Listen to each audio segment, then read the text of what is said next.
baik. Bismillah. Assalamualaikum warahmatullahi wabarakatuh. Selamat pagi, selamat sejahtera bagi kita semua. Pada kesempatan kali ini kita akan belajar tentang pendidikan ekonomi untuk kelas SMA kelas 10.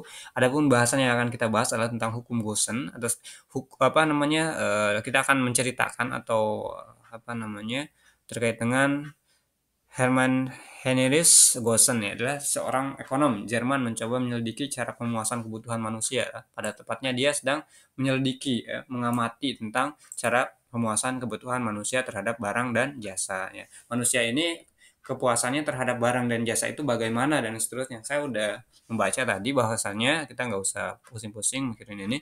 Bahwasannya kesimpulannya adalah dari dua ya, dari Gaussen 1 dan Gaussen 2 ini. Tentu Hermann Hesse Gaussen membuat dua hukum penting tentang cara manusia memenuhi kebutuhan. Yang pertama tadi tentang hukum Gaussen 1 ya, memahami hukum Gaussen 1 ya, contohnya di sini. Hukum Gaussen 1 ini menurut si Gaussen ya bahasanya ya. Gaussen lah ya singkatannya. Hermann Heinrich Gaussen, pengamat ya atau seorang ekonom di Jerman mencoba menyelidiki pemuasan manusia ya, kebutuhan manusia ini puas nggak sih terhadap jasa dan barang gitu ya, atau terhadap kebutuhannya. Nah, menurut hukum Gaussen 1, di mana kalau kita terus menambah konsumsi suatu barang ya, kepuasan total akan naik. Jadi ketika kita ini menambah nih konsumsi terus ya, pembelian barang dan lain-lain ya, tentunya kepuasan total akan naik. Kita ini akan puas gitu. Tapi tambahan kepuasan atau kegunaan marginal makin lama makin kecil ya. Bahkan kalau terus berlanjut bisa jadi tidak puas sama sekali. Kita belanja terus bosan lah dan seterusnya kan gitu.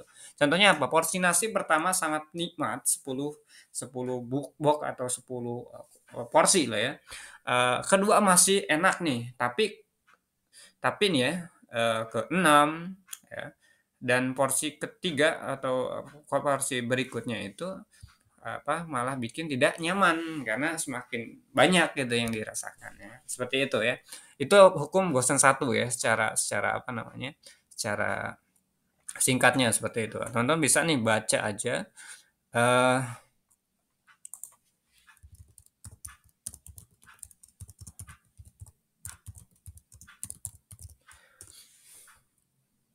Nah, tadi hukum Gaussen 1 itu ya. Ini teman-teman bisa baca saja sendiri, tapi saya lebih mempersingkat supaya cepat juga buat teman-teman pelajar. Nah, tadi disampaikan ada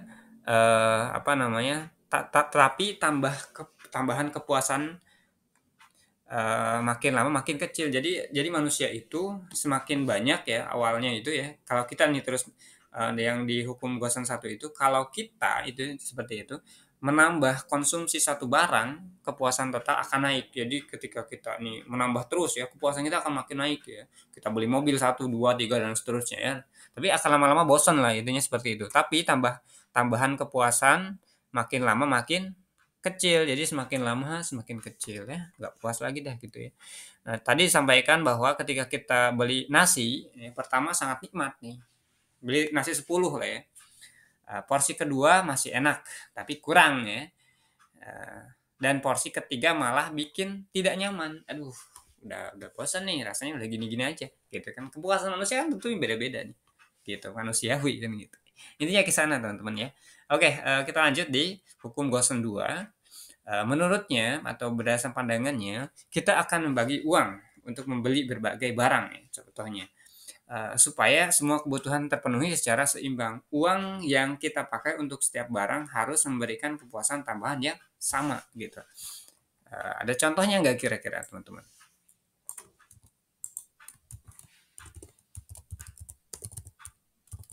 Ada contohnya nggak teman-teman? Boleh teman-teman langsung interaktif ya. Jadi tadi sampaikan kita akan membagi uang untuk membeli berbagai barang supaya semua kebutuhan terpenuhi secara berseimbang. Nah, kalau di dalam keluarga itu tentu ya, teman-teman mungkin belum ya, atau ada yang sudah berkeluarga barangkali. Kebutuhan keluarga itu apa? Nasi, mungkin ya, beras dan lain-lain. Nah, itu harus diseimbangi itu kebutuhannya itu supaya seimbang gitu. Jangan sampai kita beli banyak nasi lauknya nggak ada. Gitu ya. Misal kita beli banyak beras tapi lauknya nggak ada. Nah, kita harus menyimbangi gitu ya. apa namanya, contoh lain, eee, anggap aja si Bayu lah ya, Bayu memiliki uang 100.000 dan ia ingin memenuhi kebutuhan makan dan minum. Dia membeli, sorry ya, membeli 50.000 untuk makanan, ya, kepuasan marginal, ya, dan minuman 50.000. Nah, Bayu membagi uangnya secara seimbang karena kepuasan tambahan dari makanan dan minuman sama gitu ya. Jika dia menghabiskan semua uangnya hanya untuk makan, dia akan merasa kurang puas karena kebutuhan lain. Contohnya tadi minumnya nggak ada gitu ya. Jadi Bayu memastikan membagikan uangnya membuat kepuasan tadi ya, kepuasan supaya seimbang gitu. Nah tadi saya sampaikan ketika dalam kondisi kita keluarga gitu ya, kita harus membagi seimbang gitu. Tadi kalau beli beras sekian ya, duitnya sekian nih. Nah, duit sekian itu harus cukup nih, contohnya begitu ya. Nah, untuk keputusan apa namanya kepuasan ini. Karena memang hukum Gosen ini membatasi jumlah objek konsumsi, ya tadi membatasi membagi gitu ya. Kalau duitnya cuma 100.000 ya kalau kita butuh makan, butuh minum, ya udah dibagi-bagi. Apalagi ketika kita punya barangkali ada keluarga gitu ya, ada teman gitu ya, udah dibagi juga sama teman gitu. Nah, sehingga itu harus seimbang balance gitu. Nah, itu menurut sih hukum Gosen. Nanti mungkin ini kita akan coba kerjakan ya. Nah ini jumlah uang kebutuhan persatuan 50.000 berarti 50 unit. Oke, di sini mungkin sama halnya contoh, teman-teman bisa baca saja ya. Jumlah uang yang dia miliki adalah 600.000. Secara singkatnya seperti itu. Kebutuhan persatuan yaitu 50.000. Misal tadi kita butuh air minum 50.000, beras 50.000. Kalau dalam satu keluarga lah ya contohnya. Kita nggak usah bahas tentang yang di atas dulu. Ini adalah kita contohan aja. Contohnya gini, ketika kita dalam satu keluarga kita butuh beras ya untuk makan keluarga gitu ya. Butuh air galon minum gitu ya. Nah, terus lagi butuh apa lagi dan lain seterusnya. Nah, namun kalau yang ini, hitungan ini itu flat gitu, harus stabil, stuck gitu. Misal air minum itu 50.000. Misal kita punya 600.000, berarti untuk 30 hari itu kita harus bisa apa pengeluaran kita sebanyak 50.000 per hari, misal contoh seperti itu. Gitu. 50.000 sehingga dalam satu bulan atau 30 hari kita bisa apa namanya makan lah ya atau mengonsumsi dengan dana 600.000. Itu kan membagi balance gitu ya. Nah, itu hukum hukum apa? Hukum membagi Goldson 2 ya. Oke. Langsung kita lanjut teori perilaku konsumen. Nah, nanti kita akan lanjutkan ya di pembelajaran berikutnya karena memang apa namanya waktu juga sudah apa singkat ya, singkat, padat dan eh, apa teman-teman paham lah gitu ya. Intinya ke sana kan pelajaran itu. Nanti kita akan lanjutkan di apa halaman ke 64 tentang teori perilaku konsumen. Nah, tentang perilaku konsumen nih, konsumen itu seperti apa sih perilakunya? Nah, pada saat teman-teman pembelajaran ekonomi ini, teman-teman di apa namanya belajar untuk menjadi seorang pembisnis pada saya memahami ya.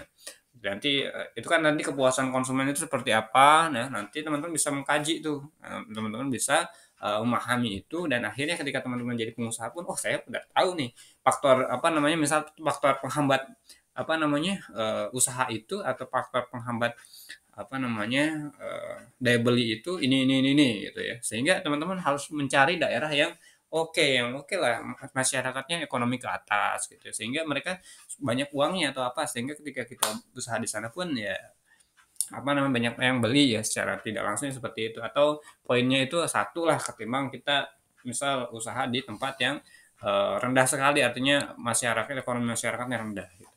Oke, saya rasa cukup teman-teman untuk pembelajaran kita kali ini, namun kita akan lanjutkan di pembelajaran berikutnya. Demikian, terima kasih, tetap semangat untuk kita semua. Terima kasih.